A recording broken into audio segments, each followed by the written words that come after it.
In this video, we're going to be showing you how to download the desktop version of the Teams app. Wes, why should we have a downloadable version? Why should we install this on our desktop? Well, there's a couple reasons. Just like many other Microsoft products like Word or Excel, the desktop version carries more power than the online version. So you'll find more resources, you'll find more functionality in the desktop version. Also, with the desktop version, you have something that you could potentially open and reference without internet. And so it's important to have that version when possible. Very good. And so how to download that is when you're in the online version, and that's when you happen to be up into the Microsoft dashboard. When you have the dashboard and you just click on Teams, it'll open and look like this. This is the online version.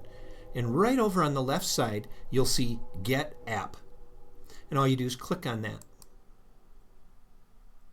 And then you just wait for it to download. And while you're waiting, just sit back and relax because it takes just a little bit of time for it to download. Once it's downloaded and it's ready to go, you'll see it in the lower left-hand corner of your screen.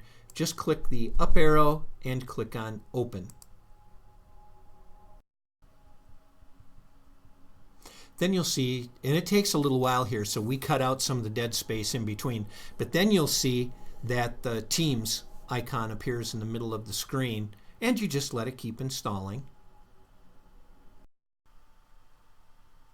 And then it'll end up opening up, and you'll be able to work with your Teams. And you'll notice you no longer have the download app over in the bottom left side.